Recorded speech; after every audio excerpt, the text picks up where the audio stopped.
بسم اللہ الرحمن الرحیم الحمدللہ رب العالمین والصلاة والسلام علی سید المرسلین وعلی آلہ الطاہرین وخلفائہ راشدین نحمدی ونصلی علی رسولہ الکریم اما بعد اعوذ باللہ من الشیطان الرجیم۔ خلیفہ چہاروں امیر المومنین حضرت علی رضی اللہ تعالیٰ عنہ۔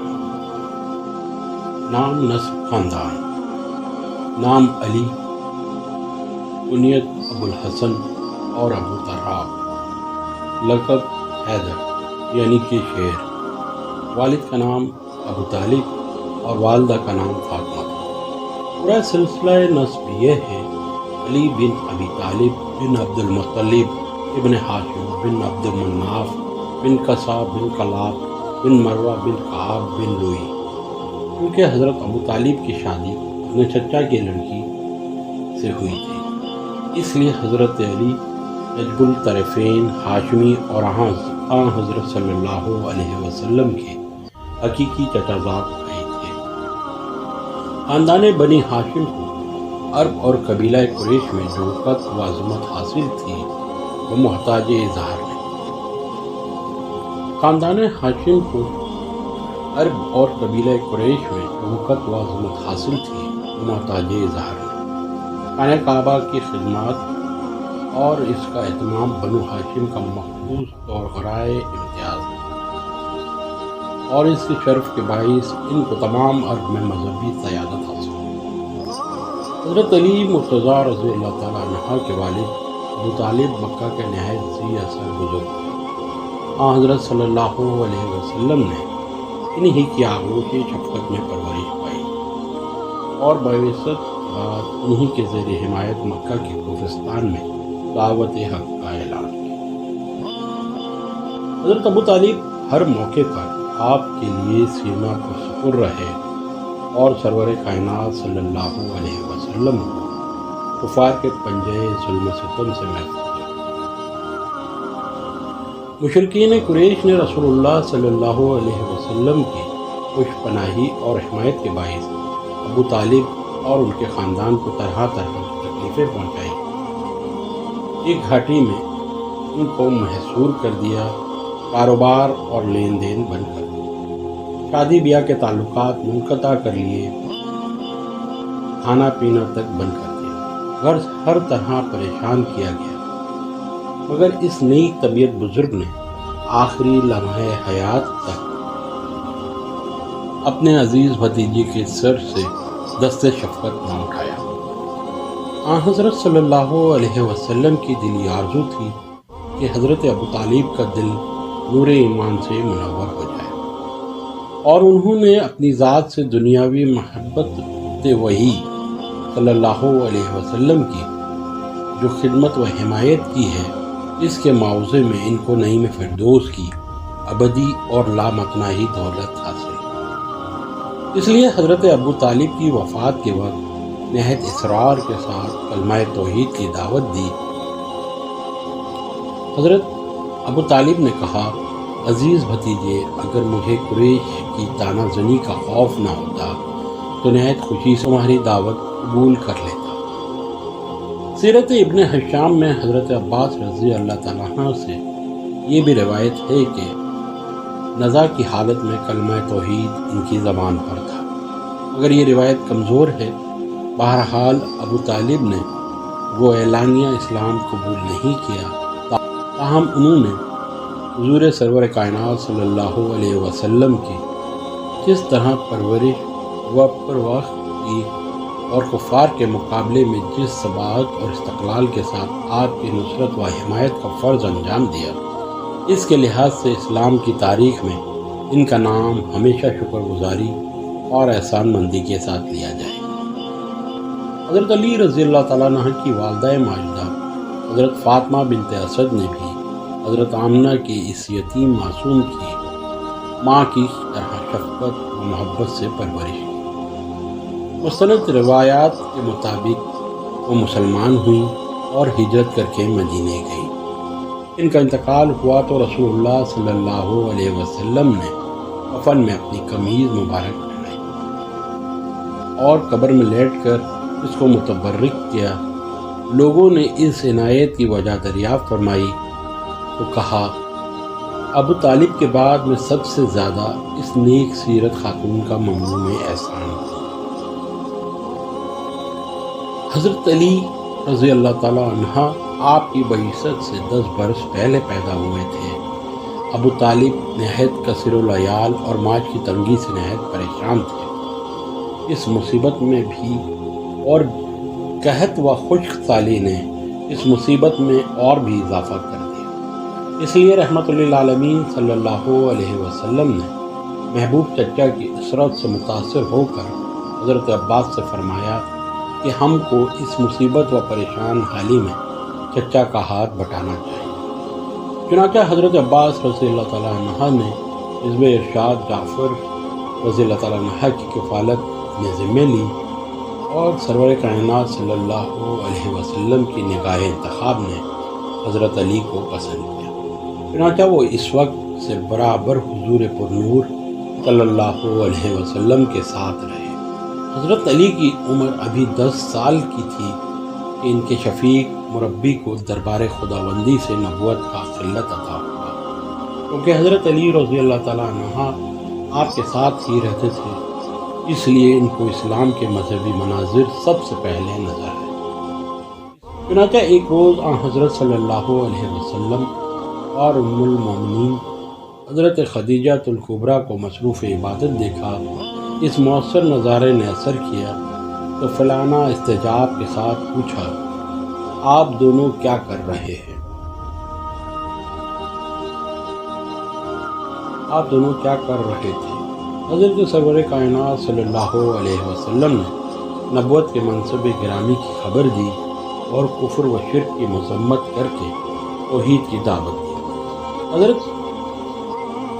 حضرت علی کے کان ایسی باتوں سے آشنا نہ تھے۔ منتحر ہو کر عرض کی، اپنے والد ابو طالب سے اس کے متعلق دریافت کروں گا، کیونکہ سرور کائنات صلی اللہ علیہ وسلم کو ابھی اعلان عام منظور نہ تھا۔ اس لیے فرمایا کہ اگر تمہیں تعمیل ہے تو خود غور کرو، لیکن کسی سے اس کا تذکرہ نہ کرو۔ حضرت صلی اللہ علیہ وسلم کی پرورش سے فطرت سنور چکی تھی، توفیق الہی شامل ہوئی، اس لیے زیادہ غور و فکر کی ضرورت پیش نہ آئی، اور دوسرے ہی دن بارگاہ نبوت میں حاضر ہو کر مشرف با اسلام ہو گئے۔ اس بارے میں اختلاف ہے کہ حضرت خدیجہ الکبریٰ کے بعد سب سے پہلے کون ایمان لایا۔ بعض روایات سے حضرت ابو بکر کی اور بعض سے حضرت علی کی اولیت ظاہر ہوتی ہے، اور بعض کے خیال میں حضرت زید بن حارثہ کا ایمان سب پر مقدم ہے، لیکن محققین نے ان مختلف احادیث میں اس طرح تطبیق دی ہے کہ ام المومنین حضرت خدیجہ عورتوں میں، حضرت ابو بکر صدیق مردوں میں، حضرت زید بن حارثہ غلاموں میں اور حضرت علی بچوں میں سب سے پہلے ایمان لائے۔ اسلام قبول کرنے کے بعد حضرت علی رضی اللہ تعالیٰ عنہ کی زندگی کے 13 سال مکہ معظمہ میں بسر ہوئے، کیونکہ وہ رات دن سرور کائنات صلی اللہ علیہ وسلم کے ساتھ رہتے تھے، اس لیے مشورے کی مجلسوں میں، تعلیم و ارشاد کے مجموعوں میں، کفار و مشرکین کے مباحثوں میں، اور معبود حقیقی کی عبادت و پرستش کے موقعوں پر غرض ہر قسم کی صحبتوں میں شریک رہے۔ حضرت عمر کے اسلام قبول کرنے سے پہلے سرزمین مکہ میں مسلمانوں کے لیے اعلانیہ خدا کا نام لینا اور اس کی عبادت و پرستش کرنا تقریباً ناممکن تھا۔ حضرت صلی اللہ علیہ وسلم چھپ چھپ کر اپنے معبود حقیقی کی پرستش فرماتے۔ حضرت علی رضی اللہ تعالیٰ عنہ بھی ان عبادتوں میں شریک ہوتے۔ ایک دفعہ وادی نخلا میں حضرت معمول مصروف عبادت تھے، اتفاق سے اس طرف سے حضرت ابو طالب کا گزر ہوا اور اپنے معصوم بھتیجے اور نیک بخت بیٹے کو مصروف عبادت دیکھ کر پوچھا، کیا کرتے ہو؟ حضرت صلی اللہ علیہ وسلم نے کلمہ حق کی دعوت دی تو کہنے لگے اس میں کوئی حرج نہیں، لیکن مجھ سے نہیں ہو سکتا۔ ایام حج میں مکے کی سرزمین قبائل عرب کا مرجع بن جاتی تھی، اس لیے حضرت صلی اللہ علیہ وسلم حضرت ابوبکر صدیق کو ہمراہ لے کر عام مجمع میں تشریف لے جاتے تھے اور تبلیغ اسلام کا فرض ادا کرتے تھے۔ اس وقت حضرت علی رضی اللہ تعالیٰ عنہ اگرچہ اپنی طفولیت کے باعث کوئی اہم خدمات انجام دینے کے قابل نہ تھے، تاہم کبھی کبھی ساتھ ہوتے تھے۔ کبھی کبھی تو حضرت صلی اللہ علیہ وسلم کے ساتھ خانہ کعبہ تشریف لے جاتے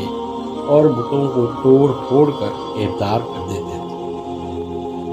منصب نبوت عطا ہونے کے بعد حضرت صلی اللہ علیہ وسلم نے 3 برس تک اعلانیہ دعوت اسلام کی صدا بلند نہیں فرمائی، بلکہ پوشیدہ طریقہ خاص لوگوں کو اس کی ترغیب دیتے رہے۔ چوتھے سال اسلام کا اعلان عام ہوا اور سب سے پہلے اپنے قریبی رشتہ داروں میں اس کی تبلیغ کا حکم ہوا اور آیت اتری جس کا ترجمہ یہ ہے: اپنے قریبی اعضاء کو عذاب الہی سے ڈراؤ۔ سرور کائنات صلی اللہ علیہ وسلم نے اس حکم کے موافق کوہ صفا پر چڑھ کر اپنے خاندان کے سامنے دعوت اسلام کی صدا بلند کی، لیکن مدت کا زنگ ایک دن کی ثقیل سے نہیں دور ہو سکتا۔ ابو لہب نے کہا، اس لیے تو نے ہم لوگوں کو جمع کیا تھا۔ اس کے بعد حضرت صلی اللہ علیہ وسلم نے ایک مرتبہ پھر اپنے خاندان میں تبلیغ اسلام کی کوشش فرمائی اور حضرت علی کو انتظام دعوت کی خدمت پر مامور کیا۔ حضرت علی کی عمر اس وقت مشکل سے 14-15 برس کی تھی، لیکن انہوں نے اس کم سنی کے باوجود نہایت اچھا انتظام کیا۔ دسترخوان پر بکرے کے پائے اور دودھ تھا۔ دعوت میں کل خاندان شریک تھا، جن کی تعداد 40 تھی۔ حضرت حمزہ، عباس، ابو لہب اور ابو طالب بھی شریک تھے۔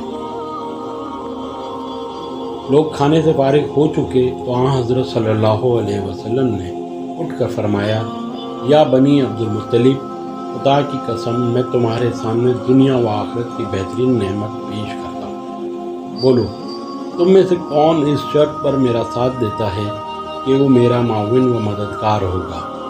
اس کے جواب میں سب چپ رہے، صرف شیر خدا حضرت علی مرتضیٰ کی آواز بلند ہوئی کہ گو میں عمر میں سب سے چھوٹا ہوں اور مجھے آشوب چشم کا عارضہ ہے اور میری ٹانگیں پتلی ہیں، تاہم میں آپ صلی اللہ علیہ وسلم کا یاور اور دست بازو بنوں گا۔ حضرت صلی اللہ علیہ وسلم نے فرمایا، اچھا تم بیٹھ جاؤ، اور پھر لوگوں سے خطاب فرمایا لیکن کسی نے جواب نہ دیا۔ حضرت علی رضی اللہ تعالیٰ عنہ پھر اٹھے۔ حضرت صلی اللہ علیہ وسلم نے اس دفعہ بھی ان کو بٹھا دیا، یہاں تک کہ جب تیسری دفعہ بھی اس بار گراں کا اٹھنا کسی نے قبول نہ کیا تو اس مرتبہ بھی حضرت علی نے جانبازی کے لہجے میں انہی الفاظ کا ادا کیا۔ تو ارشاد ہوا کہ بیٹھ جاؤ، تو میرا بھائی اور میرا وارث ہے۔ بعثت کے بعد تقریباً 13 برس تک رسول اللہ صلی اللہ علیہ وسلم مکے کی گھاٹیوں میں اسلام کی صدا بلند کرتے رہے، لیکن مشرکین قریش نے اس کا جواب محض و عناد سے دیا اور آپ کے فدائیوں پر طرح طرح کے مظالم ڈھالے۔ رحمت للعالمین صلی اللہ علیہ وسلم نے اپنے جان نثاروں کو اسیر پنجۂ ستم دیکھ کر آہستہ آہستہ ان سب کو مدینے چلے جانے کا حکم دیا۔ چنانچہ چند نفوس قدسیہ کے علاوہ مکہ مسلمانوں سے خالی ہو گیا۔ اس ہجرت سے مشرکین کو اندیشہ ہوا کہ اب مسلمان ہمارے قبضہ اقتدار سے باہر ہو گئے، اس لیے بہت ممکن ہے کہ وہ اپنی قوت مضبوط کر کے ہم سے انتقام لیں۔ اس خطرے نے ان کو خود رسول اللہ صلی اللہ علیہ وسلم کی جان کا دشمن بنا دیا۔ چنانچہ ایک روز مشورہ کر کے وہ رات کے وقت کاشانہ نبوت کی طرف چلے کہ مکہ چھوڑنے سے پہلے ذات اقدس صلی اللہ علیہ وسلم کو دنیا سے رخصت دیں، لیکن مشیت الہی تو یہ تھی ایک دفعہ تمام عالم حقانیت کے نور سے اور نور اور توحید کی روشنی سے شرک کی ظلمات کا کافور ہو جائے۔ اس مقصد کی تکمیل سے پہلے آفتاب رسالت کس طرح غروب ہو سکتا تھا؟ اس لیے وحی الہی نے حضرت صلی اللہ علیہ وسلم کو مشرکین کے ارادوں کی اطلاع دی اور ہجرت مدینہ کا حکم ہوا۔ سرور کائنات صلی اللہ علیہ وسلم نے اس خیال سے کہ مشرکین کو شبہ نہ ہو، حضرت علی رضی اللہ تعالیٰ عنہ کو اپنے فرش اطہر پر استراحت کا حکم دیا اور خود حضرت ابو بکر صدیق کو ساتھ لے کر مدینہ منورہ روانہ ہو گئے۔ حضرت علی کرم اللہ وجہہ کی عمر اس وقت زیادہ سے زیادہ 22-23 برس کی تھی۔ اس عنفان شباب میں اپنی زندگی کو قربانی کے لیے پیش کرنا قدیدیت اور جانثاری کا عظیم المثال کارنامہ ہے۔ رات بھر مشرکین کا محاصرہ قائم رہا اور اس خطرے کی حالت میں یہ نوجوان نہایت سکون و اطمینان کے ساتھ محو خواب رہا۔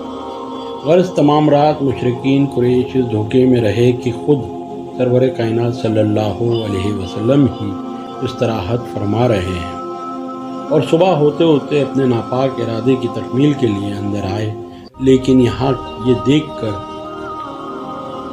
متحر رہ گئے کہ شہنشاہ دو عالم صلی اللہ علیہ وسلم کی بجائے آپ کا ایک جاں نثار اپنے آقا پر قربان ہونے کے لیے سربکف سو رہا ہے۔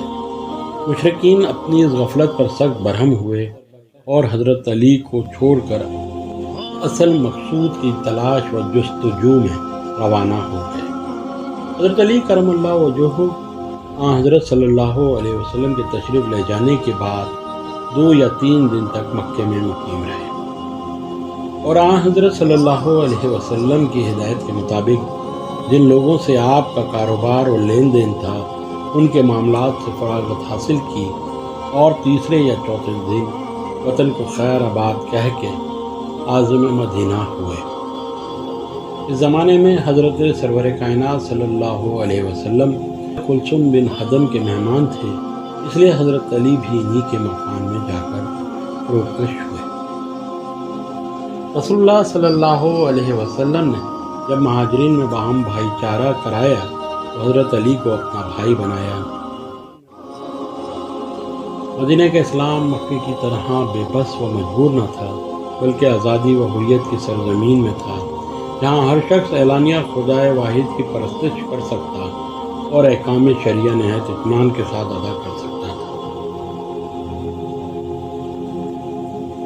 مسلمانوں کی تعداد بھی روز بروز بڑھتی جاتی تھی، یہاں تک کہ ہجرت کے 6 یا 7ویں مہینے میں سرور کائنات صلی اللہ علیہ وسلم کو ایک مسجد تعمیر کرنے کا خیال پیدا ہوا۔ آپ صلی اللہ علیہ وسلم نے اس کی بنیاد رکھی اور اپنے رفقا کے ساتھ خود اس کی تعمیر میں حصہ لیا۔ تمام صحابہ رضی اللہ تعالیٰ عنہ جوش کے ساتھ شریک کار تھے۔ حضرت علی کرم اللہ وجہہ اینٹ اور گارا لا کر دیتے تھے اور یہ رجس پڑھتے تھے کہ مسجد تعمیر کرتا ہے کھڑے ہو کر اور بیٹھ کر اس مشقت کو برداشت کرتا ہے، اور جو گرد و غبار کے باعث اس کام سے جی چراتا ہے وہ دونوں برابر نہیں ہو سکتے۔ سلسلہ غزوات میں سب سے پہلا مارکہ غزوہ بدر ہے۔ اس غزوہ میں حضرت صلی اللہ علیہ وسلم اپنے 313 جانثاروں کے ساتھ مدینہ منورہ سے روانہ ہوئے۔ آگے 2 سیاہ رنگ کے علم تھے، ان میں سے ایک حیدر کرار کے ہاتھ میں تھا۔ جبکہ رزمگاہ بدر کے قریب پہنچے تو سرور کائنات صلی اللہ علیہ وسلم نے حضرت علی کو چند منتخب جاں بازوں کے ساتھ غنیم کی نقل و حرکت کا پتہ چلانے کے لیے بھیجا۔ انہوں نے نہایت خوبی کے ساتھ یہ خدمت انجام دی اور مجاہدین مشرکین سے پہلے پہنچ کر اہم مقاموں پر قبضہ کر لیا۔ 17ویں رمضان جمعے کے دن جنگ کی ابتدا ہوئی۔ قاعدے کے موافق پہلے تنہا مقابلہ ہوا۔ سب سے پہلے قریش کی سب سے 3 نامی بہادر نکل کر آئے اور مسلمانوں سے مبارزے طلب ہوئے۔ ان 3 انصاریوں نے ان کی دعوت کو لبیک کہا اور آگے بڑھے۔ قریش کے بہادروں نے ان کا نام و نسب پوچھا۔ جب یہ معلوم ہوا کہ 2 یثرب کے نوجوان ہیں تو ان کے ساتھ لڑنے سے انکار کر دیا اور حضرت صلی اللہ علیہ وسلم کو پکار کر کہا، اے محمد، ہمارے مقابلے میں ہمارے ہمسر کے آدمی بھیجو۔ اس وقت حضرت صلی اللہ علیہ وسلم نے اپنے خاندان کے 3 عزیزوں کے نام لیے، حضرت حمزہ، حضرت علی اور حضرت عبیدہ رضی اللہ تعالیٰ عنہ۔ تینوں اپنے اپنے حریفوں کے لیے میدان میں آئے اور حضرت علی نے اپنے حریف ولید کو ایک ہی وار میں تیغ کر دیا۔ اس کے بعد جھپٹ کر عبیدہ کی مدد کی اور ان کے حریف شیبہ کو بھی قتل کیا۔ مشرکین نے طیش میں آ کر عام حملہ کر دیا۔ یہ دیکھ کر مجاہدین بھی نعرہ تکبیر کے ساتھ کفار کے نرغے میں گھس گئے اور عام جنگ شروع ہو گئی۔ شیر خدا نے صفیں کی صفیں الٹ دی اور ذوالفقار حیدری نے بجلی کی طرح چمک کر ادائے اسلام کے خرمن ہستی کو جلا دیا۔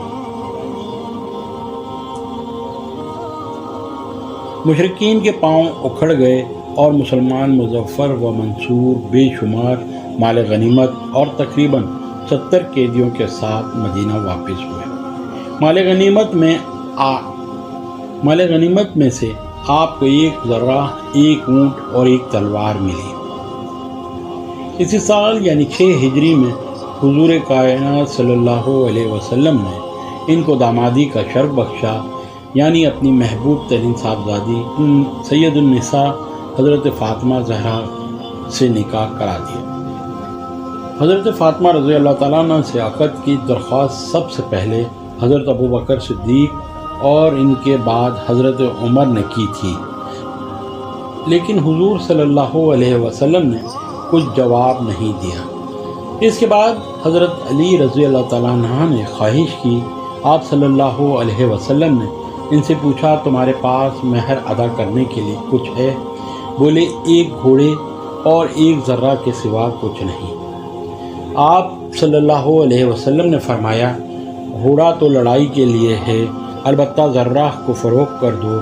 حضرت علی رضی اللہ تعالیٰ عنہ نے اس کو حضرت عثمان کے ہاتھ 480 درہم میں بیچا اور قیمت لا کر حضرت صلی اللہ علیہ وسلم کے سامنے پیش کی۔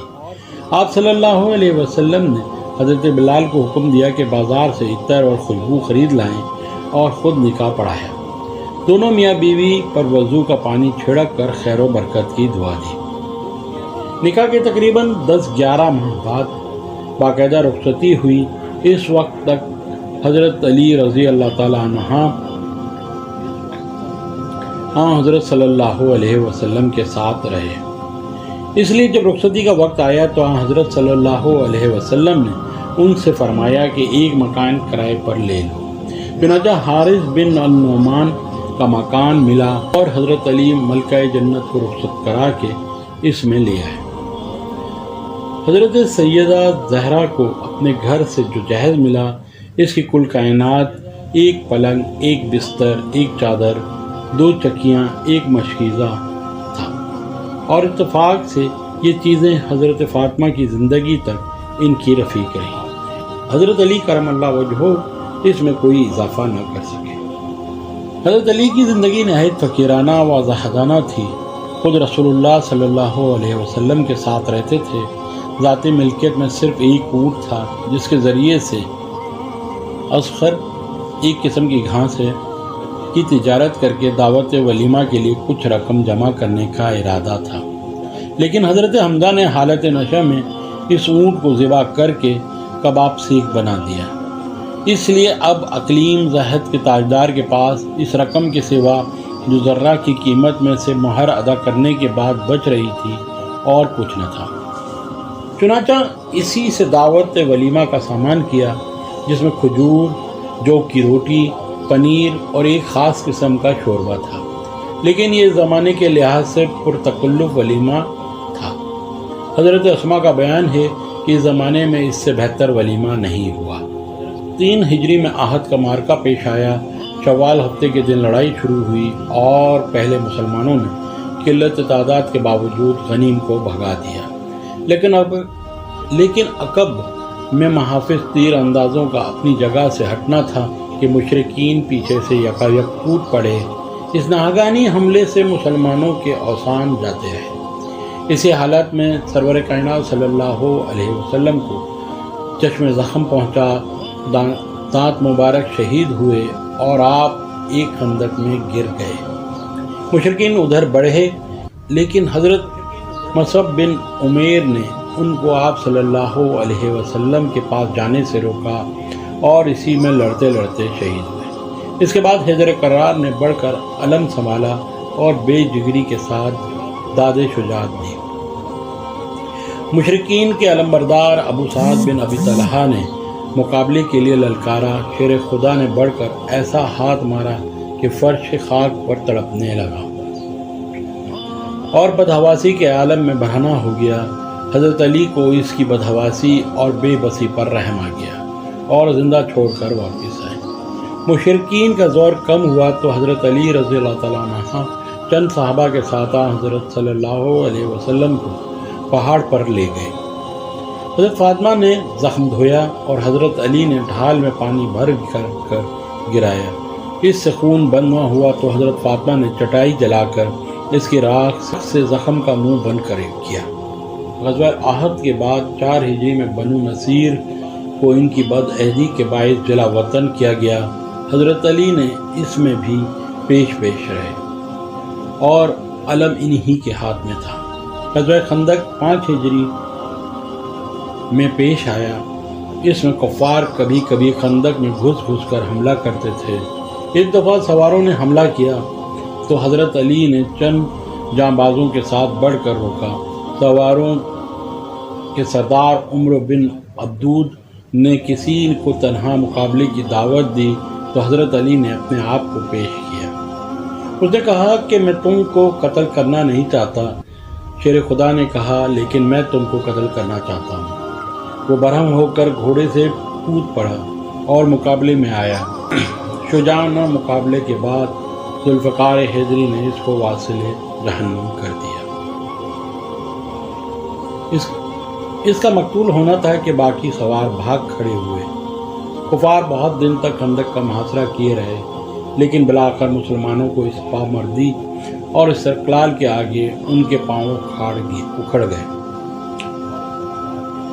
لیکن بالآخر مسلمانوں کی اس پامردی اور استقلال کے آگے ان کے پاؤں اکھڑ گئے اور یہ معرکہ بھی مجاہدین کرام کے ہاتھ رہا۔ بنو قریظہ نے مسلمانوں سے معاہدے کے باوجود ان کے مقابلے میں قریش کا ساتھ دیا اور تمام قبائل عرب کو مسلمانوں کے خلاف بھڑکا دیا تھا۔ اس لیے غزوہ خندق سے فراغت کے بعد حضرت صلی اللہ علیہ وسلم نے ان کی طرف توجہ کی۔ اس مہم میں بھی حضرت علی رضی اللہ تعالیٰ عنہ کے ہاتھ میں تھا اور انہوں نے حضرت رسول اکرم صلی اللہ علیہ وسلم کے عہد کے مطابق قلعے پر قبضہ کر کے اس کے صحن میں عصر کی نماز ادا کی۔ 6 ہجری میں حضرت صلی اللہ علیہ وسلم کو معلوم ہوا بنو سعد یہود خیبر کی اعانت کے لیے مجتمع ہو رہے ہیں، اس لیے حضرت علی کو 100 کی جمعیت کے ساتھ ان کی سرکوبی پر مامور کیا۔ انہوں نے ماہ شعبان میں حملہ کر کے بنو سعد کو منتشر کر دیا اور 500 اونٹ اور 2000 بکریاں مال غنیمت میں لائے۔ اسی سال یعنی 6 ہجری میں رسول اللہ صلی اللہ علیہ وسلم نے تقریباً 14,000 صحابہ کرام کے ساتھ زیارت کعبہ کا ارادہ فرمایا۔ مقام حدیبیہ میں معلوم ہوا کہ مشرکین مکہ مزاحمت کریں گے۔ حضرت عثمان گفتگو کے لیے سفیر بن کر گئے۔ مشرکین نے ان کو روک لیا۔ یہاں یہ خبر مشہور ہو گئی کہ وہ شہید کر دیے گئے۔ اس لیے حضرت صلی اللہ علیہ وسلم نے حضرت عثمان کے انتقام کے لیے مسلمانوں سے بیعت لی اور حضرت علی بھی اس بیعت میں شریک تھے۔ بات کو جب معلوم ہوا کہ شہادت کی خبر غلط تھی تو مسلمانوں کا جوش کسی قدر کم ہوا اور طریفین سے مصالحت پر رضامندی ظاہر کی ہوئی۔ حضرت علی کو صلح نامہ لکھنے کا حکم ہوا۔ انہوں نے حسب دستور عبارت سے عہد نامہ کی ابتدا کی۔ مشرکین نے رسول اللہ صلی اللہ علیہ وسلم کے لفظ پر اعتراض کیا، اگر ہم کو رسول اللہ ہونا تسلیم ہوتا تو پھر جھگڑا ہی کیا تھا؟ سرور کائنات صلی اللہ علیہ وسلم نے اس لفظ کو مٹا دینے کا حکم دیا، لیکن حضرت علی کی غیرت نے گوارا نہ کیا اور عرض کی خدا کی قسم میں اس کو نہیں مٹا سکتا۔ اس لیے حضرت صلی اللہ علیہ وسلم نے خود اپنے دست مبارک سے اس کو مٹا دیا۔ اس کے بعد معاہدہ صلح لکھا گیا اور حضرت صلی اللہ علیہ وسلم زیارت کا ارادہ ملتوی کر کے مدینے واپس تشریف لے گئے۔ 7 ہجری میں خیبر پر فوج کشی ہوئی۔ یہاں یہودیوں کے بڑے بڑے مضبوط قلعے تھے جن کا مفتوح ہونا آسان نہ تھا۔ پہلے حضرت ابوبکر اور ان کے بعد حضرت عمر اس کی تسخیر پر مامور ہوئے، لیکن کامیابی نہ ہوئی۔ حضرت سرور کائنات صلی اللہ علیہ وسلم نے فرمایا، کل ایک ایسے بہادر کو علم دوں گا جو خدا اور رسول کا محبوب ہے، اور خیبر کی فتح اسی کے ہاتھ سے مقدور ہے۔ صبح ہوئی تو ہر شخص متمنی تھا کہ کاش اس فخر و شرف کا تاج اس کے سر پر ہوتا، لیکن یہ دولت گرنما یہ حیدر کرار کے لیے مقدر ہو چکی تھی۔ صبح کو بڑے بڑے جان نثار اپنے نام سننے کے منتظر تھے کہ دفتن آپ صلی اللہ علیہ وسلم نے حضرت علی کا نام لیا۔ یہ آواز غیر متوقع تھی کیونکہ حضرت علی آشوب چشم میں مبتلا تھے۔ حضرت صلی اللہ علیہ وسلم نے ان کو بلا کر ان کی آنکھوں پر اپنا لہب دہن لگایا، جس سے یہ شکایت فوراً جاتی رہی۔ اس کے بعد علم مرحمت فرمایا۔ حضرت علی نے پوچھا، یا رسول اللہ صلی اللہ علیہ وسلم، کیا میں لڑ کر ان کو مسلمان بنا لوں؟ فرمایا، نہیں، بلکہ پہلے اسلام پیش کرو اور ان کو اسلام کے فرائض سے آگاہ کرو، کیونکہ تمہاری کوششوں سے ایک شخص بھی مسلمان ہو گیا تو تمہارے لیے بڑی سے بڑی نعمت سے بہتر ہو۔ لیکن یہودیوں کی قسمت میں اسلام کی عزت کے بجائے شکست، ذلت اور رسوائی لکھی تھی، اس لیے انہوں نے حضرت صلی اللہ علیہ وسلم کے اس حکم سے کوئی فائدہ نہ اٹھایا، اور ان کا معزز سردار مرحب بڑے جوش و خروش سے یہ رجس پڑتا ہوا نکلا۔ خیبر مجھ کو جانتا ہے کہ میں مرحب ہوں، صلح پوش ہوں، بہادر ہوں، تجربے کار ہوں۔ جبکہ لڑائی کی آگ بھڑکتی ہے، فاتح خیبر اس متکبرانہ رجس کی جواب دیتے ہوئے بڑھا، میں وہ ہوں جس کا نام میری ماں نے حیدر رکھا ہے، جھاڑی کے شیر کی طرح محب اور ڈراؤنا۔ میں دشمنوں کو نہایت سرعت سے قتل کر دیتا ہوں اور جھپٹ کر ایک ہی وار میں اس کا کام تمام کر دیا۔ اس کے بعد حیدر کرار نے بڑھ کر قلعے پر حملہ کیا اور حیرت انگیز شجاعت کے ساتھ اس کو مسخر کر لیا۔ رمضان 8 ہجری میں مکہ پر فوج کشی کی تیاری شروع ہوئی۔ ابھی مجاہدین روانہ نہ ہوئے تھے کہ معلوم ہوا کہ ایک عورت غنیم کو یہاں کے تمام حالات سے مطلع کرنے کے لیے روانہ ہو گئی۔ حضرت صلی اللہ علیہ وسلم نے حضرت علی، زبیر اور مقدوہ رضی اللہ تعالیٰ عنہ کو اس کی گرفتاری پر مامور کیا۔ یہ تینوں تیز گھوڑوں پر سوار ہو کر اس کے تعاقب میں روانہ ہو گئے اور خاک کے باغ میں گرفتار کر کے خط مانگا۔ پہلے تو اس عورت نے لا علمی ظاہر کی، لیکن جب ان لوگوں نے جامع تلاشی کا ارادہ کیا تو اس نے حوالے کر دیا، اور یہ لوگ خط لے کر حضرت صلی اللہ علیہ وسلم کی خدمت میں حاضر ہوئے۔ جب یہ خط پڑھا گیا تو معلوم ہوا مشہور صحابی حضرت حاطب بن ابی بلتہ نے مشرکین مکہ کے نام بھیجا تھا، اور اسی میں بعض مخفی حالات کی اطلاع تھی۔ حضرت صلی اللہ علیہ وسلم نے حاطب بن ابی بلتہ سے پوچھا، یہ کیا معاملہ ہے؟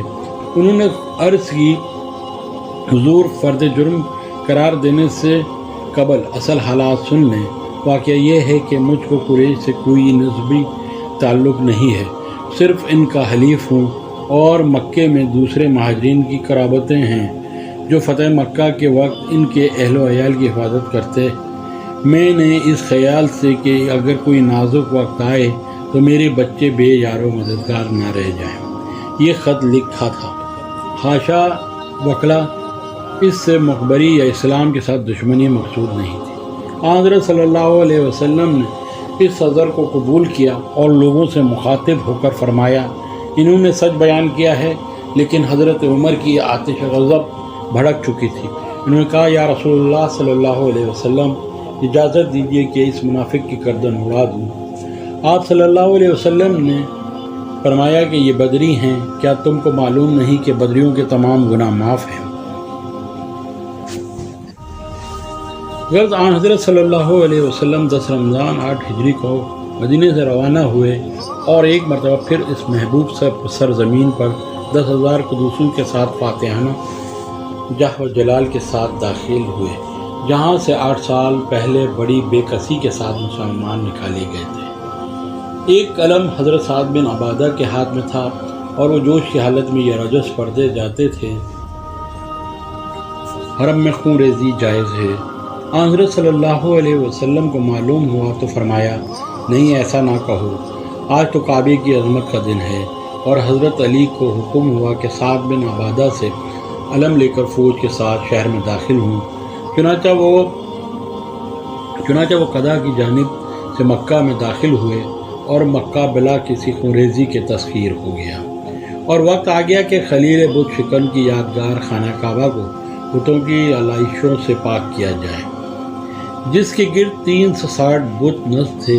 حضرت صلی اللہ علیہ وسلم نے سب سے پہلے اس فریضے کو ادا کیا، اور خانہ کعبہ کے گرد جس قدر بت تھے سب کو لکڑی سے ٹھکراتے جاتے تھے۔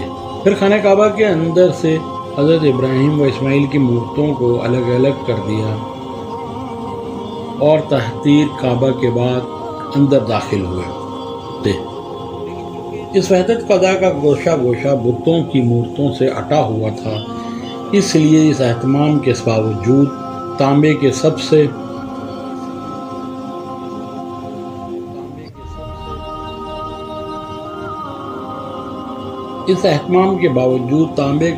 سے بڑا بت باقی رہ گیا۔ یہ لوہے کی سلاخ میں پیوست کیا ہوا زمین پر نصب تھا، اس لیے بہت بلندی پر تھا۔ پہلے حضرت صلی اللہ علیہ وسلم نے حضرت علی کے کندھوں پر چڑھ کر اس کے گرانے کی کوشش کی، لیکن وہ جسم اطہر کا بار نہ سنبھال سکے، اس لیے حضور اکرم صلی اللہ علیہ وسلم نے ان کو شان اقدس پر چڑھا کر اس کے گرانے کا حکم دیا، اور انہوں نے سلاخ سے اکھاڑ کر حزب ارشاد نبی صلی اللہ علیہ وسلم پاش پاش کر ڈالا، اور خانہ کعبہ کی کامل تحطیر ہو گئی۔ فتح مکہ کے بعد حضرت صلی اللہ علیہ وسلم نے خالد بن ولید کو بنو حزیمہ میں تبلیغ اسلام کے لیے روانہ فرمایا تھا۔ انہوں نے توحید کی دعوت دی۔ بنو حزیمہ نے اسے قبول کیا، لیکن اپنی بدویت اور جہالت کے باعث اس کو ادا نہ کر سکے، اور اسلامنا یعنی ہم نے اسلام قبول کیا کے بجائے سبعنا یعنی ہم دین ہو گئے کہنے لگے۔ حضرت خالد بن ولید نے ان کا منشا نہ سمجھ کر سب کو قید کر لیا اور بہت سو کو قتل کر ڈالا۔ حضرت صلی اللہ علیہ وسلم کو خبر ہوئی تو نہایت متاثر ہوئے اور حضرت علی کو اس غلطی کی تلافی کے لیے روانہ فرمایا۔ انہوں نے پہنچ کر تمام قیدیوں کو آزاد کرا دیا اور مقتولین کے معاوضے میں خون بہا دیا۔ فتح مکہ کے بعد اسی سال غزوہ حنین کا عظیم الشان معرکہ پیش آیا اور اس میں پہلے مسلمانوں کی فتح ہوئی، لیکن جب وہ مال غنیمت لوٹنے میں مصروف ہوئے تو شکست خورہ غنیم نے غافل پا کر اچانک حملہ کر دیا۔ مجاہدین اس ناگہانی مصیبت سے ایسے پریشان ہوئے کہ 12,000 نفوس میں سے صرف چند ثابت قدم رہے۔ ان میں ایک حضرت علی بھی تھے۔ آپ نے نہ صرف پامردی اور استقلال کے ساتھ قائم رہے بلکہ اپنی غیر معمولی شجاعت کے ساتھ لڑائی کو سنبھال لیا اور غنیم کے امیر عسکر پر حملہ کر کے اس کا کام تمام کر دیا۔ اور دوسری طرف جو مجاہدین ثابت قدم رہ گئے تھے وہ اس بے جگری کے ساتھ لڑے کہ مسلمانوں کو ابتری اور پریشانی کے باوجود دشمن کو شکست ہوئی۔ 9 ہجری میں جب حضرت صلی اللہ علیہ وسلم نے تبوک کا قصد فرمایا تو حضرت علی کو اہل بیت کی حفاظت کے لیے مدینے میں رہنے کا حکم دیا۔ شیر خدا کو شرکت جہاد سے محرومی کا غم تھا۔ منافقین کی طعنہ زنی نے بھی اور رنجیدہ کیا۔ سرور کائنات صلی اللہ علیہ وسلم کو اس حال کا علم ہوا تو ان کا غم دور کرنے کے لیے فرمایا، علی کیا تم اسے پسند کرو گے؟ میرے نزدیک تمہارا وہ رتبہ ہے جو ہارون کا موسیٰ کے نزدیک تھا۔ غزوہ تبوک سے واپسی کے بعد اسی سال حضرت صلی اللہ علیہ وسلم نے حضرت ابوبکر صدیق کو امیر حج بنا کر روانہ فرمایا۔ اسی اسنا میں سورہ برات نازل ہوئی۔ لوگوں نے کہا اگر یہ سورہ ابوبکر کے ساتھ حج کے موقع پر لوگوں کو سنانے کے لیے بھیجی جاتی تو اچھا ہوتا۔ سرور کائنات صلی اللہ علیہ وسلم نے فرمایا کہ میری طرف سے صرف میرے خاندان کا آدمی اس کی تبلیغ کر سکتا ہے۔ چنانچہ حضرت علی کرم اللہ وجہہ کو بلا کر حکم دیا کہ وہ مکہ جا کر اس سورہ کو سنائیں اور عام اعلان کر دیں کہ کوئی کافر جنت میں داخل نہ ہوگا، اور اس سال کے بعد کوئی مشرک حج نہ کرے، اور نہ کوئی شخص برہنہ خانہ کعبہ کا طواف کرے، اور جس کا رسول اکرم صلی اللہ علیہ وسلم سے کوئی عہد ہے وہ مدت معینہ تک باقی رہے گا۔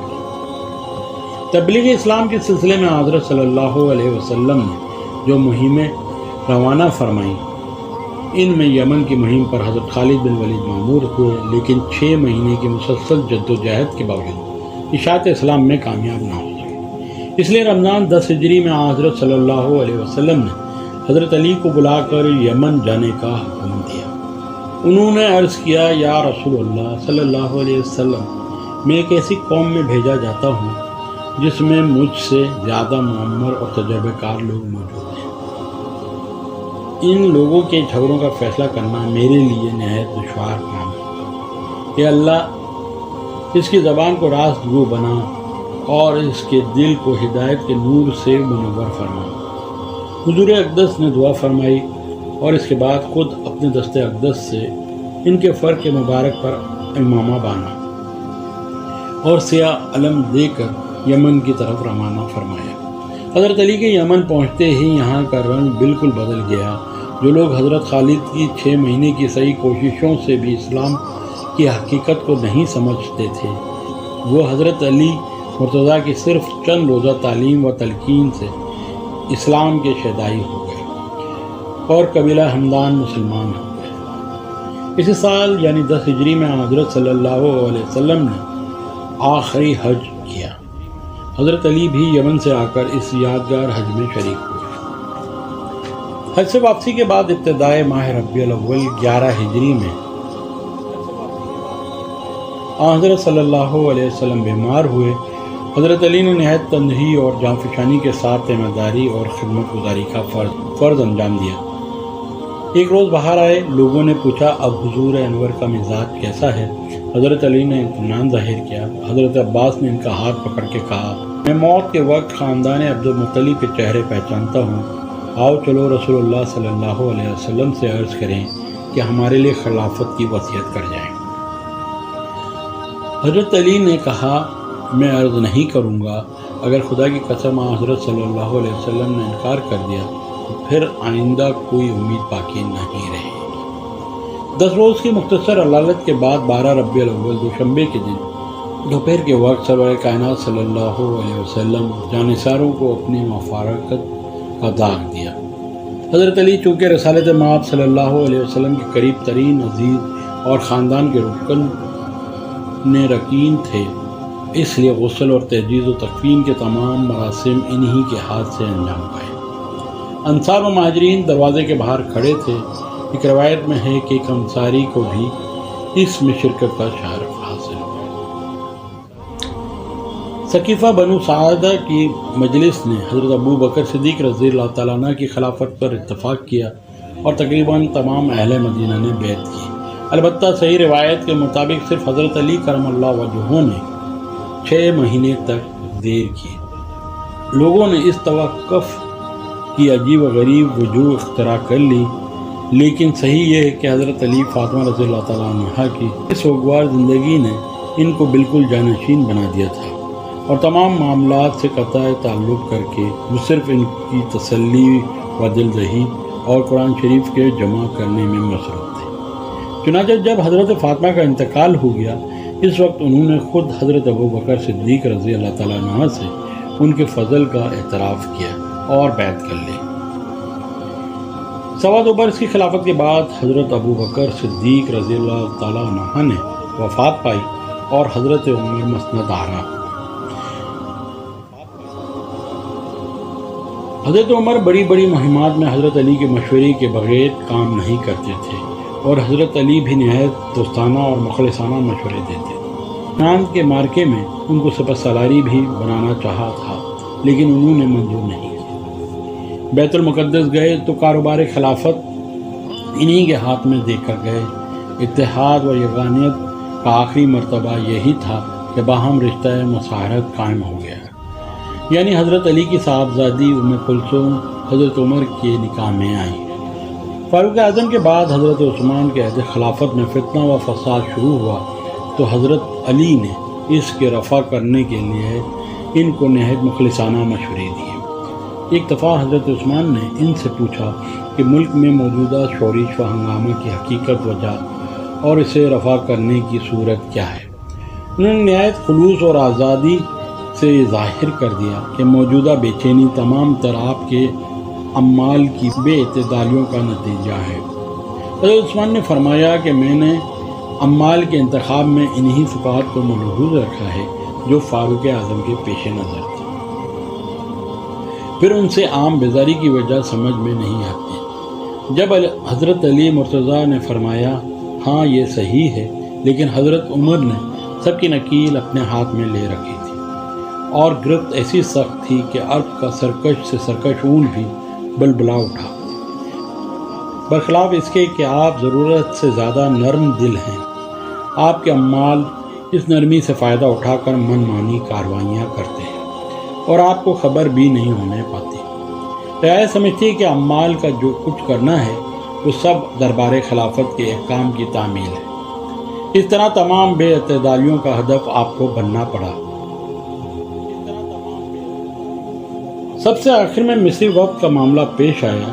حضرت عثمان نے اصرار کیا اپنی وساطت سے اس جھگڑے کا تصفیہ کرا دیں اور انقلاب پسند جماعت کو راضی کر کے واپس کر دیں۔ پہلے تو انہوں نے انکار کیا، لیکن پھر معاملے کی اہمیت اور حضرت عثمان کے اصرار سے مجبور ہو کر درمیان میں پڑے اور حضرت عثمان رضی اللہ تعالیٰ عنہ سے اصلاحات کا وعدہ لے کر انقلاب پسندوں کو اپنی ذمہ داری پر واپس کر دیا۔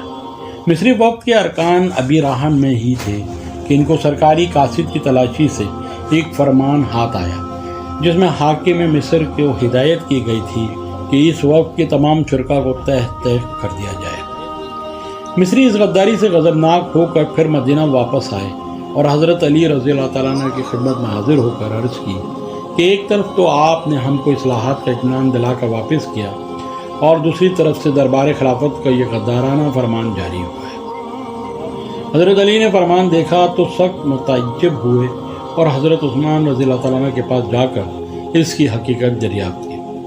انہوں نے اس سے حیرت کے ساتھ لا علمی ظاہر کی۔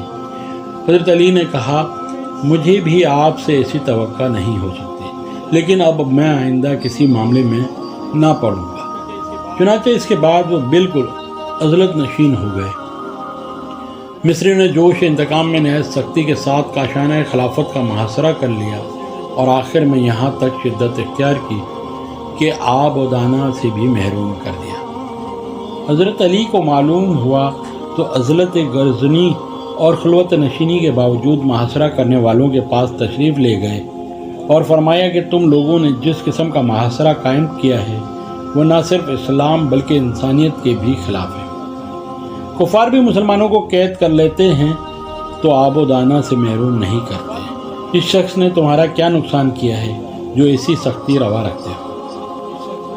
محاصرین نے حضرت علی کی سفارش کی پرواہ نہ کی اور محاصرے میں سہولت پیدا کرنے سے قطعی انکار کر دیا۔ حضرت علی غصے میں اپنا امامہ پھینک کر واپس چلے آئے۔ محاصرہ اگرچہ نہایت سخت تھا، تاہم حضرت علی کو اس کا وہم بھی نہ تھا کہ یہاں یہ معاملہ اس قدر طول کھینچے گا کہ شہادت تک نوبت پہنچے گی۔ وہ سمجھے کہ جس طرح کے حقوق طلبی کے متواتر مظاہرے ہو رہے ہیں، یہ بھی اسی قسم کا ایک سخت مظاہرہ ہے۔ تاہم اپنے دونوں صاحبزادوں کو احتیاطاً حفاظت کے لیے بھیج دیا، جنہوں نے نہایت تندہی اور جان فشانی کے ساتھ مدافعت کی، یہاں تک کہ اسی کشمکش میں زخمی بھی ہوئے، لیکن کثیر التعداد مفسدین کا روکنا آسان نہ تھا۔ وہ دوسری طرف سے دیوار پھاند کر اندر گھس آئے اور خلیفہ وقت کو شہید کر ڈالا۔ حضرت علی کو معلوم ہوا تو اس سانحہ جانگاہ پر حد درجہ متاسف ہوئے اور جو لوگ حفاظت پر مامور تھے ان سے سخت ناراضگی ظاہر کی۔ حضرت علی حضرت امام حسن اور حضرت امام حسین کو مارا اور محمد بن طلحہ اور عبداللہ بن حارث اور عبداللہ بن زبیر کو برا بھلا کہا کہ تم لوگوں کی موجودگی میں یہ واقعہ کس طرح پیش آیا۔ حضرت عثمان کی شہادت کے بعد 3 دن تک مسند خلافت خالی رہی۔ اس عرصے میں لوگوں نے حضرت علی کرم اللہ وجہہ سے اس منصب کی قبول کرنے کے لیے سخت اصرار کیا۔ انہوں نے پہلے اس بار گراں کے اٹھانے سے انکار کر دیا، لیکن آخر مہاجرین و انصار کے اصرار پر مجبور ہو کر یہ بار گراں اٹھانا پڑا، اور واقعے کے تیسرے دن 21 ذی الحج دوشنبے کے دن مسجد نبوی میں جناب مرتضیٰ رضی اللہ تعالیٰ عنہ کے دست اقدس پر بیعت ہوئی۔ مسند نشین خلافت ہونے کے بعد سب سے پہلا کام حضرت عثمان رضی اللہ تعالیٰ عنہ کے قاتلوں کا پتہ چلانا اور ان کو سزا دینا تھا، لیکن دقت یہ تھی کہ شہادت کے وقت صرف ان کی بیوی نائلہ بنت الفرافسہ موجود تھی، جو اس کے سوا کچھ نہیں بتا سکی کہ محمد بن ابی بکر 2 آدمیوں کے ساتھ، جو ان کو وہ پہلے سے پہچانتی نہیں تھیں، اندر آئے۔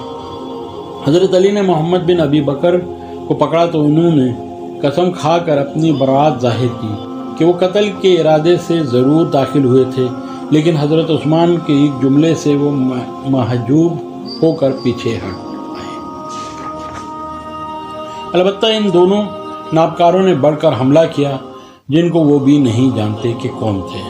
حضرت نائلہ نے بھی اس بیان کی تصدیق کی کہ محمد بن ابی بکر شریک نہ تھے، غرض تحقیق و تفتیش کے باوجود قاتلوں کا پتہ نہ تھا۔ تاریخ کی کتابوں میں قاتلوں کے مختلف نام مذکور ہیں، لیکن شہادت کی قانونی حیثیت سے وہ مجرم ثابت نہیں ہوتے، اس لیے مجرموں کا کوئی پتہ نہ چل سکا اور حضرت علی اس وقت کوئی کارروائی نہ کر سکے۔ جیسے کہ ہم پہلے بتا چکے ہیں کہ حضرت علی کے نزدیک اس انقلاب کا اصلی سبب عمال کی بے اعتدالیاں تھیں، اور بڑی حد تک یہ صحیح بھی ہے۔ اس لیے آپ نے تمام عثمانی عمال کو معزول کر کے عثمان بن حنیف کو بصرہ کا عامل مقرر کیا، عمارہ بن حسان کو کوفے کی حکومت کا سپرد کی، اور حضرت عبداللہ بن عباس کو یمن کی ولایت پر مامور کیا، اور سہیل کو حکومت شام کا فرمان دے کر روانہ کیا۔ سہیل تبوک کے قریب پہنچے تو امیر معاویہ رضی اللہ تعالیٰ عنہ کے سوار مزاحم ہوئے اور ان کو واپس مدینے جانے پر مجبور کیا۔ اس وقت حضرت علی کرم اللہ وجہہ کو معلوم ہوا کہ ان کی خلافت جھگڑوں سے پاک نہیں ہے۔ حضرت علی نے حضرت امیر معاویہ کو لکھا کہ مہاجرین و انصار نے اتفاق عام کے ساتھ میرے ہاتھ پر بیعت کی، اس لیے یا تو میری اطاعت کرو یا جنگ کے لیے تیار ہو جاؤ۔ امیر معاویہ نے اپنے خاص قاصد کے معرفت جواب بھیجا اور خط میں صرف بسم اللہ الرحمن الرحیم کے بعد مکتوب علیہ کا نام اور اپنا نام لکھا۔ قاصد نہایت طرار اور زبان آور تھا۔ اس نے کھڑے ہو کر کہا، صاحبو، میں نے شام میں 50,000 شیوخ کو اس حال میں چھوڑا ہے کہ عثمان کی خون آلودہ قمیض پر ان کی داڑیاں آنسوں سے تر ہیں، اور انہوں نے عہد کر لیا ہے کہ جب تک اس خون ناحق کا قصاص نہیں لیں گے، اس وقت تک ان کی تلواریں بے نیام رہیں گی۔ قاصد یہ کہہ چکا تو حضرت علی کی جماعت میں سے خالد بن ظفر ابسی نے اس کے جواب میں کہا، تمہارا برا ہو، کیا تم مہاجرین انصار کو شامیوں سے ڈراتے ہو؟ خدا کی قسم نہ تو قمیص عثمان قمیص یوسف ہے اور نہ معاویہ کو یعقوب کی طرح غم ہے۔ اگر شام میں اس کو اس قدر اہمیت دی گئی ہے تو تم کو معلوم ہونا چاہیے کہ اہل عراق اس کی کچھ پرواہ نہیں کرتے۔ امیر معاویہ کے مناقشات کا ابھی آغاز ہوا ہی تھا، نامرضیہ پیدا ہو گیا۔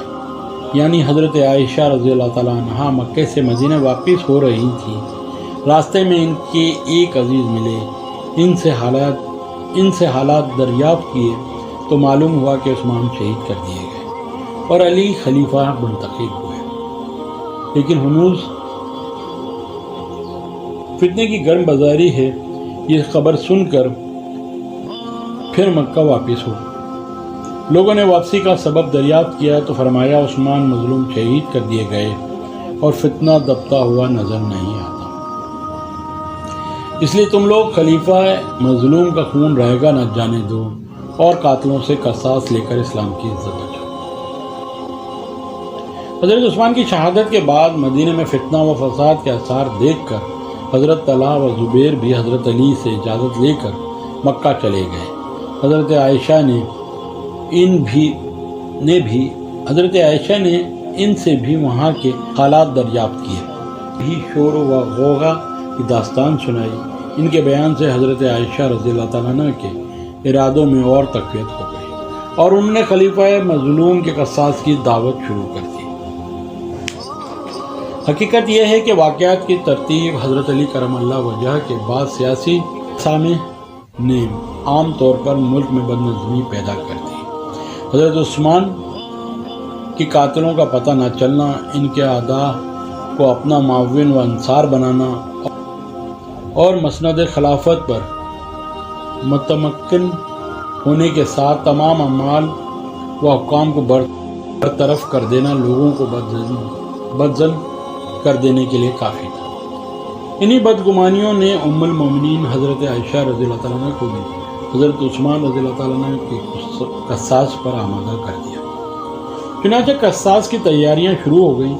عبداللہ بن عامر حضرمی والی مکہ، مروان بن حکم، سعید بن عاص اور دوسرے بنی امیہ نے جو مدینے سے مفرور ہو کر مکے میں پناہ گزین تھے، نہایت جوش کے ساتھ اس تحریک کو پھیلایا اور متعدبہ جمعیت فراہم کر کے روانہ ہوئے کہ پہلے بیت المال پر قبضہ کر کے مالی مشکلات میں سہولت پیدا کریں، پھر بصرہ، کوفہ، عراق کی دوسری 9 آبادیوں میں اس تحریک کی اشاعت کر کے لوگوں کو اپنا ہم آہنگ بنائیں۔ حضرت علی کرم اللہ وجہ کو مکہ کی تیاریوں کا حال معلوم ہوا تو آپ نے بھی اس خیال سے عراق کا قصد کیا کہ وہاں مخالفین سے پہلے پہنچ کر بیت المال کی حفاظت کا انتظام کریں اور اہل عراق کو وفاداری کا سبق دیں۔ اس ارادے کی خبر انصار کرام کو اس ارادے کی خبر ہوئی تو وہ بارگاہ خلافت میں حاضر ہوئے اور حضرت عقبہ بن عامر نے جو بڑے پایہ کے صحابی تھے اور غزوہ بدر میں سرور کائنات صلی اللہ علیہ وسلم کے ہم رکاب رہ چکے تھے، انصار کی جانب سے گزارش کی دارالخلافہ کو چھوڑ کر جانا کسی طرح مناسب نہیں ہے۔ عمر فاروق کے عہد میں بھی بڑی بڑی جنگیں پیش آئیں، لیکن انہوں نے بھی کبھی مدینے سے باہر قدم نہیں نکالا۔ اگر اس وقت خالد، ابو عبید، سعد وقاص، ابو عبیدہ، سعد وقاص، ابو موسیٰ اشری نے شام و ایران کو طے و بالا کر دیا تھا تو اس وقت بھی ایسے جانبازوں کی کمی نہیں۔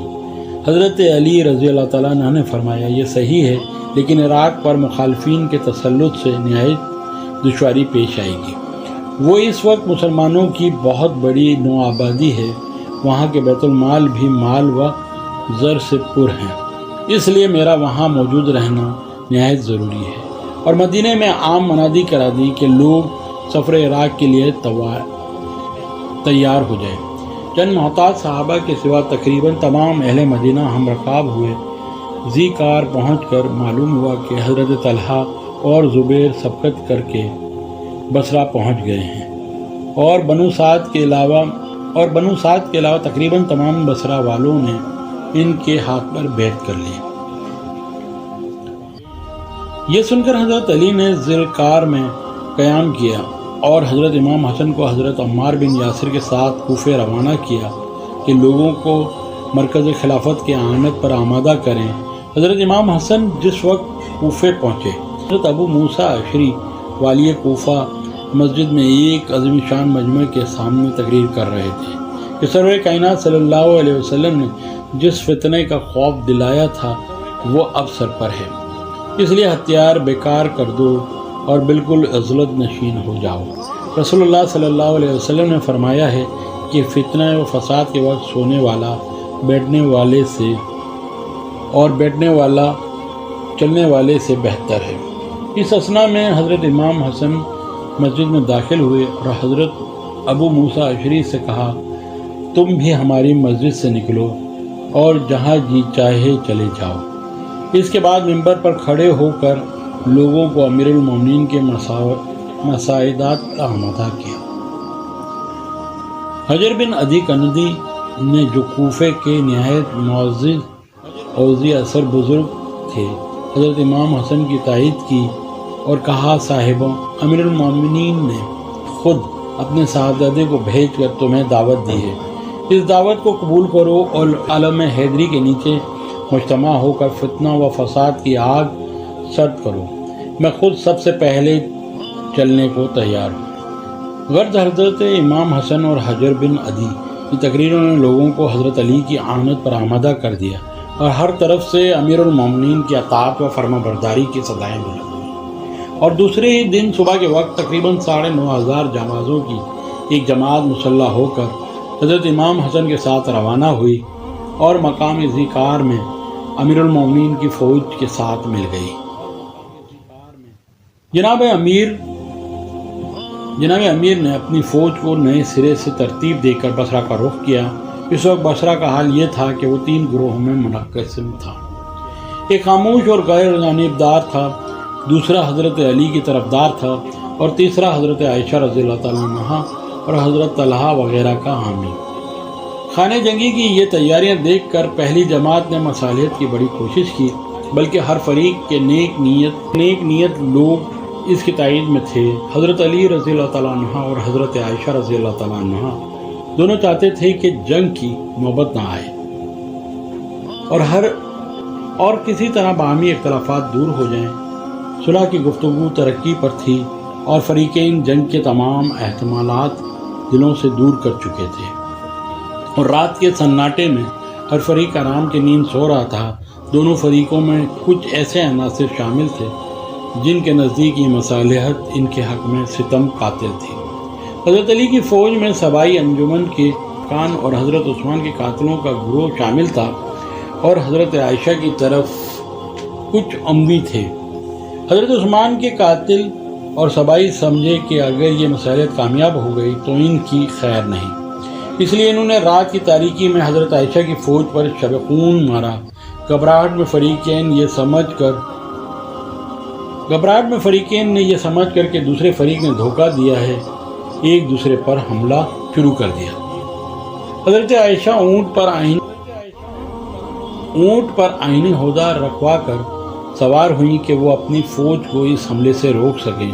حضرت علی نے بھی اپنے سپاہیوں کو روکا، مگر جو فتنہ پھیل چکا تھا وہ کب رک سکتا تھا؟ ام المومنین حضرت عائشہ کی وجہ سے ان کی فوج میں غیر معمولی جوش و خروش تھا۔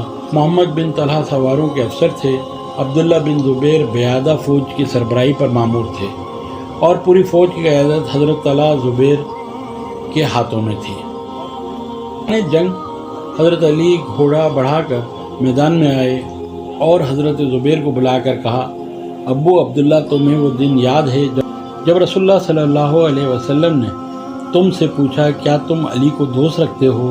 تو تم نے عرض کی تھی، ہاں یا رسول اللہ صلی اللہ علیہ وسلم۔ یاد کرو، اس وقت تم سے حضور اکرم صلی اللہ علیہ وسلم نے فرمایا تھا کہ ایک دن تم اس سے ناحق لڑو گے۔ حضرت زبیر نے جواب دیا، ہاں مجھے بھی یاد آیا۔ یہ پیشن گوئی یاد کر کے حضرت زبیر جنگ سے کنارہ کش ہو گئے اور اپنے صاحبزادے عبداللہ سے فرمایا، جانب پدر علی نے ایسی بات یاد دلائی کہ تمام جنگ کا جوش فرد ہو گیا۔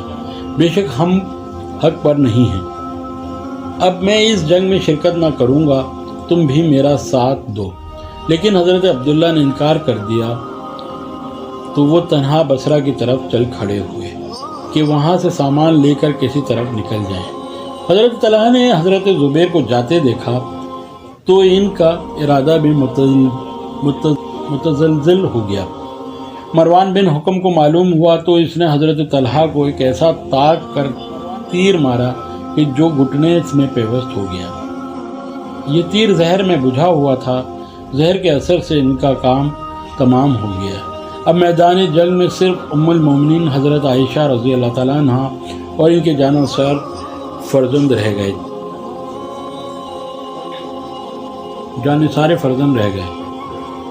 جنگ کی ابتدا ہو چکی تھی، دیر تک گھمسان کی جنگ ہوتی رہی۔ ام المومنین ذرہ پوش ووج میں بیٹھی ہوئی تھیں، نامرتبہ شناس سبائی آپ کے ساتھ گستاخیاں کر رہے تھے اور آپ کو گرفتار کرنا چاہتے تھے۔ حضرت عائشہ کے وفادار بیٹوں میں صبا اس اونٹ کی حفاظت میں اپنی لاشوں پہ لاشیں گرا رہے تھے۔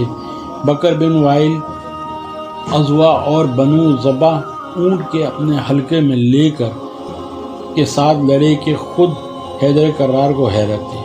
عبداللہ بن زبیر اونٹ کی نکیل پکڑے تھے، وہ زخمی ہو کر گرے تو فوراً دوسرے نے بڑھ کر پکڑ لی، وہ مارا گیا تو تیسرے نے اس کی جگہ لے لی۔ اس طرح یکے بعد دیگرے 70 آدمیوں نے اپنے آپ کو قربان کر دیا۔ بصرہ کا شہ سوار عمر بن بحرہ اس جوش سے لڑ رہا تھا کہ حضرت علی رضی اللہ تعالیٰ عنہ کی فوج کا جوش اس کے سامنے پہنچ جاتا تھا، مارا جاتا تھا، اور ابن بحرہ کی زبان پر یہ رجس جاری تھا، کیا تو نہیں دیکھتی کہ کتنے گھوڑے زخمی کیے جاتے ہیں اور ان کی کھوپڑی اور کلائی کاٹی جاتی ہے۔ آخرکار حضرت علی کی فوج کے مشہور شہ سوار حارث بن زبیری نے بڑھ کر اس کا مقابلہ کیا اور تھوڑی دیر تک تیغ و سنان کے رد و بدل کے بعد دونوں ایک دوسرے کے وار سے کٹ کر ڈھیر ہو گئے۔ اونٹ کے سامنے بنو ضبا حیرت انگیز شجاعت کے ساتھ صد سکندری بنے دشمنوں کو روکے کھڑے تھے، اور جب تک ایک شخص بھی زندہ رہا اس نے پشت نہیں پھیری، اور یہ رجز ان کی زبان پر تھا۔ ہم موت کے بیٹے ہیں جب موت اترے، ہم عثمان بن عفان کی موت کی خبر نیزوں سے پھیلا رہے ہیں، ہمارے سردار ہم کو واپس کر دو، پھر کچھ نہیں۔ کسی نے دیکھا کہ جب تک اونٹ بٹھایا نہ جائے گا مسلمانوں کی خونریزی رک نہیں سکتی، اس لیے آپ رضی اللہ تعالیٰ عنہ کے اشارے سے ایک شخص نے پیچھے سے جا کر اونٹ کے پاؤں پر تلوار ماری، اونٹ بلبلا کر بیٹھ گیا۔ اونٹ کے بیٹھتے ہی حضرت عائشہ کی فوج کی ہمت چھوٹ گئی اور حضرت علی کے حق میں جنگ کا فیصلہ ہو گیا۔ آپ نے حضرت عائشہ کے بھائی محمد بن ابی بکر کو، جو حضرت علی کے ساتھ تھے، حکم دیا کہ اپنی ہمشیرہ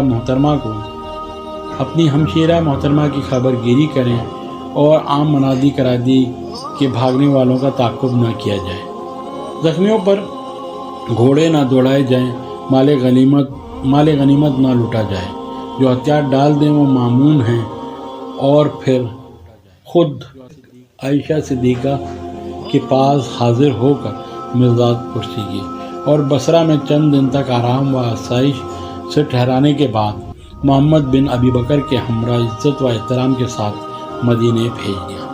بصرہ کی 40 شریف و معزز خواتین کو پہنچانے کے لیے ساتھ کیا اور رخصت کرنے کے لیے خود چند میل تک ساتھ گئے اور ایک منزل تک اپنے صاحبزادوں کو مشیت کے لیے بھیجا۔ حضرت عائشہ نے رخصت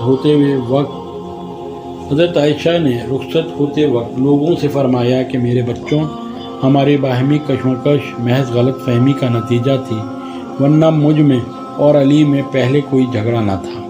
حضرت علی نے بھی مناسب الفاظ میں تصدیق کی اور فرمایا کہ یہ حضرت صلی اللہ علیہ وسلم کے حرم محترم اور ہماری ماں ہیں، ان کی تعظیم و توقیر ضروری ہے۔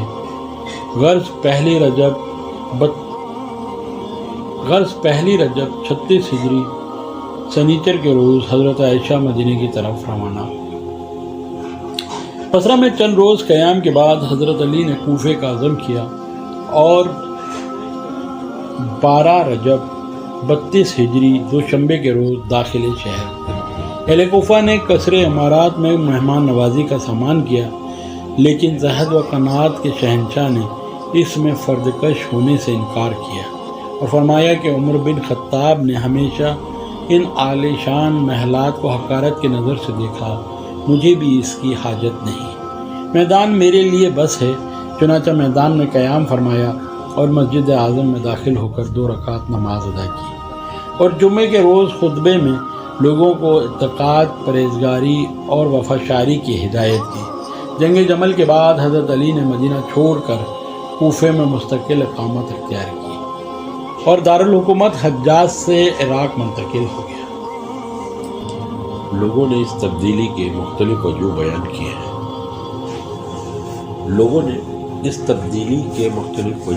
کیے ہیں، مگر ہمارے نزدیک یہ صحیح ہے کہ حضرت عثمان کی شہادت سے حرم نبوی صلی اللہ علیہ وسلم کی جو توہین ہوئی، اس نے علی مرتضیٰ کو مجبور کیا کہ وہ آئندہ سلطنت کے سیاسی مرکز کو علمی اور مذہبی مرکز سے علیحدہ کر دیں۔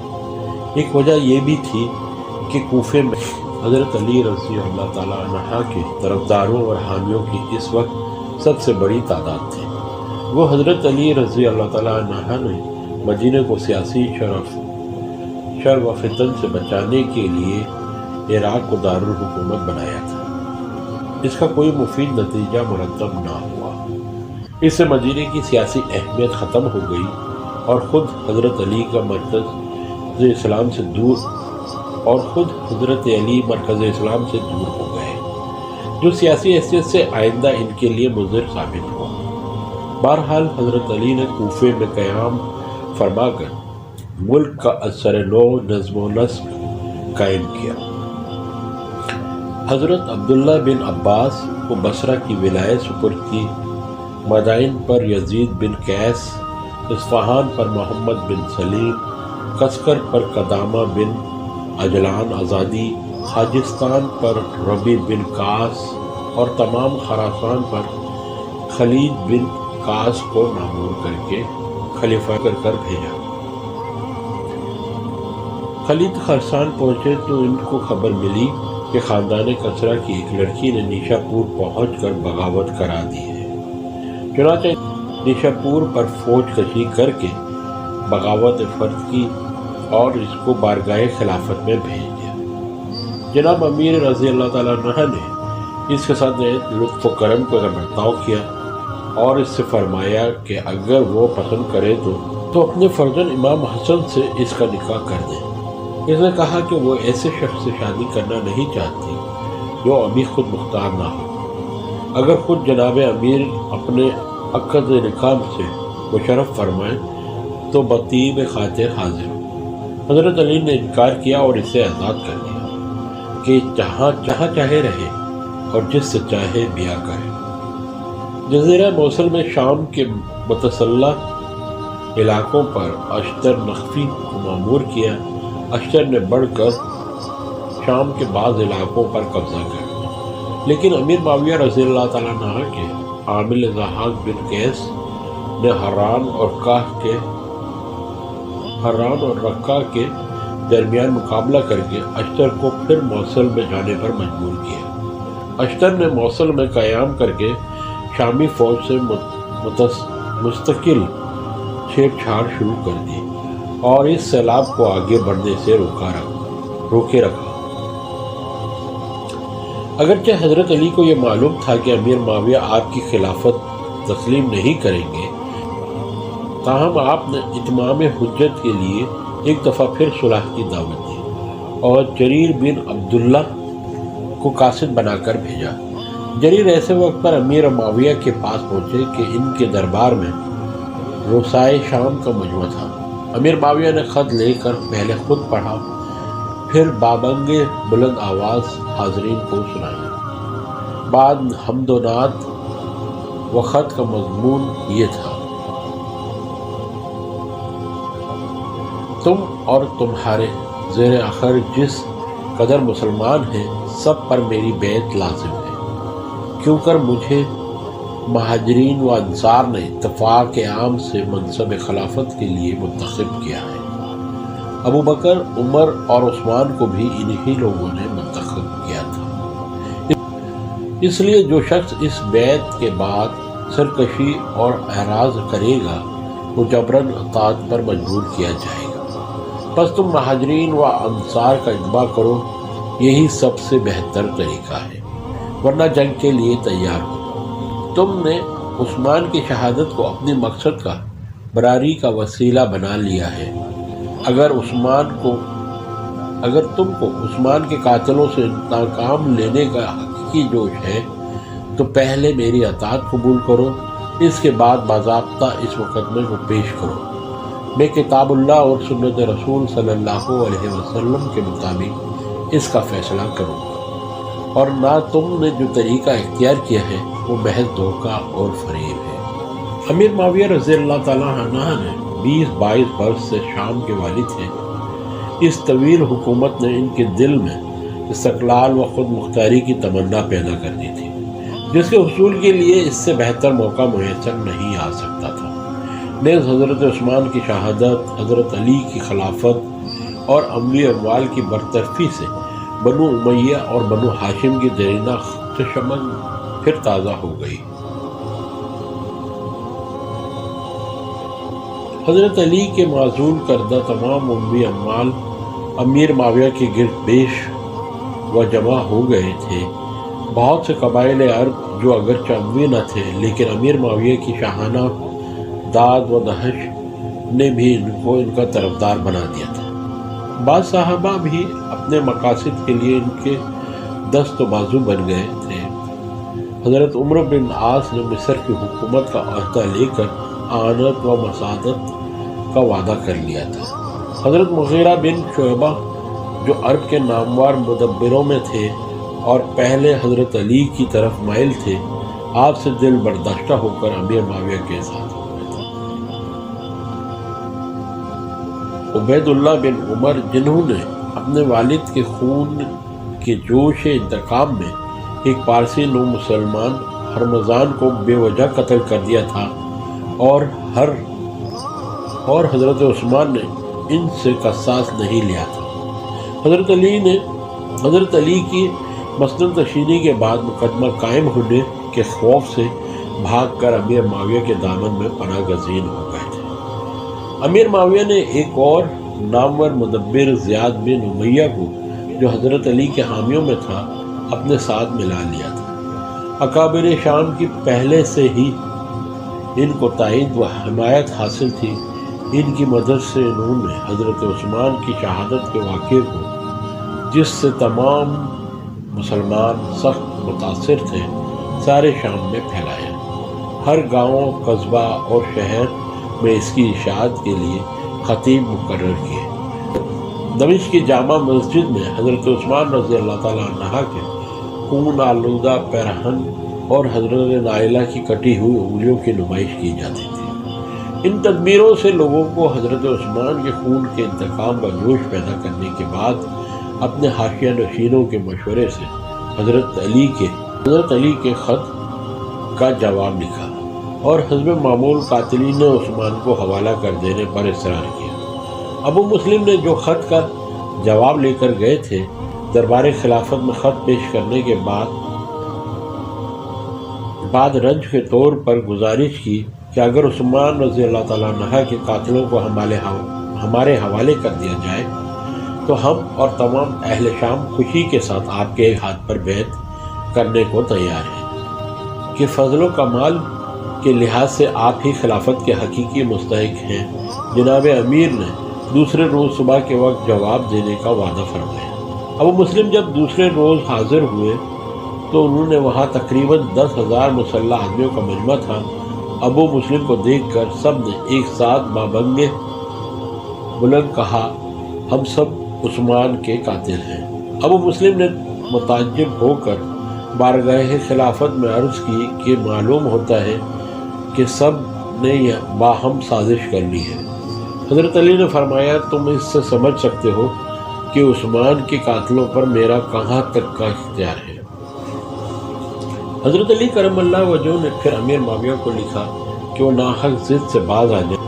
حضرت عثمان کے قتل میں ان کی کوئی شرکت نہ تھی۔ عمرو بن عاص کو علیحدہ خط لکھا، دنیا طلبی چھوڑ کر حق کی حمایت کرو، لیکن زمین مسلمانوں کے خون کی پیاسی تھی۔ وہ جنگ جمل میں 10,000 مسلمانوں کا خون پی چکی تھی، لیکن ابھی اس کی پیاس نہ بجھی تھی۔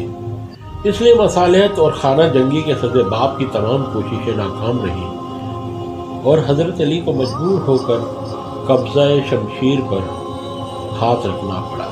تمام عمال و حکام کو دور دراز حسس ملک سے جنگ میں شریک ہونے کے لیے بلا لیا اور تقریباً 80,000 کی جمعیت کے ساتھ حدود شام کا رخ کیا۔ جب یہ فوج گراں فرات کو عبور کر کے سرحد شام میں داخل ہوا تو امیر معاویہ کی طرف سے ابو العوار سلمہ نے مقدمہ الجیش کو آگے بڑھنے سے روکا۔ علوی فوج کے افسر زیاد بن النضرہ شریح بن ہانی نے تمام دن نہایت جانبازی کے ساتھ مقابلہ کیا۔ اسی اثنا میں اشتر نقفی کمک لے کر پہنچ گئے۔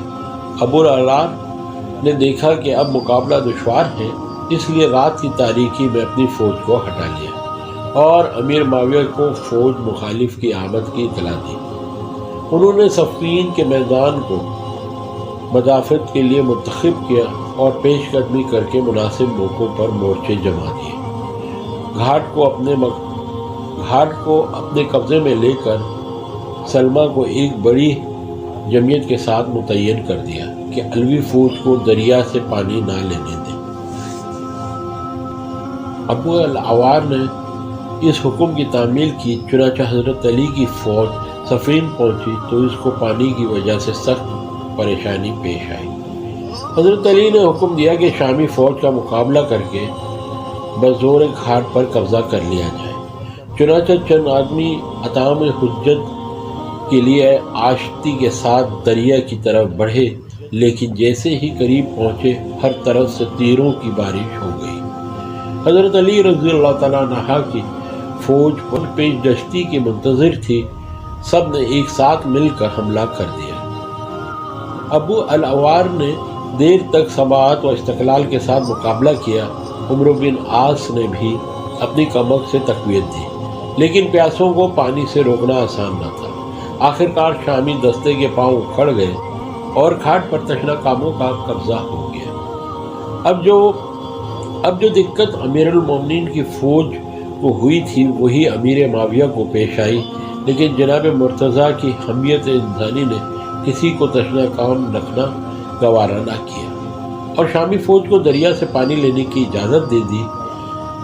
چنانچہ دونوں فوجیں ایک ساتھ دریا سے سیراب ہونے لگیں اور باہم اس قدر اختلاط پیدا ہو گیا کہ دونوں کیمپوں کے سپاہیوں میں دوستانہ آمد و رفت شروع ہو گئی، یہاں تک کہ بعضوں کو یہ خیال ہوا کہ اب صلح ہو جائے گی۔ حضرت علی کرم اللہ وجہہ نے جنگ شروع کرنے سے قبل ایک دفعہ پھر اتمام حجت کے لیے بشیر بن عمرو بن محسن انصاری، سعید بن قیس حمدانی اور شبت بن ربی کو امیر معاویہ کے پاس بھیجا کہ مصالحت کی آخری کوشش کی جائے، لیکن کامیابی نہ ہوئی۔ دونوں طرف علماء و فضلاء اور حفاظ قرآن کی ایک جماعت موجود تھی جو دل سے اس خون ریزی کو ناپسند کرتی تھی۔ اس نے مسلسل 3 ماہ تک جنگ کو روکے رکھا اور اس درمیان برابر مصالحت کی کوشش کرتی گئی۔ اس اثنا میں دونوں طرف سے تقریباً 85 دفعہ حملے کا ارادہ کیا گیا، لیکن ان بزرگوں نے ہمیشہ درمیان میں پڑھ کر بیچ بچاؤ کر دیا۔ غرض ربیع الاول، ربیع الثانی اور جمادی الاول 3 مہینے صرف صلح کے انتظار میں گزر گئے، لیکن اس کی کوئی صورت نہ نکل سکی اور جمادی الاخری کے شروع میں جنگ چھڑ گئی۔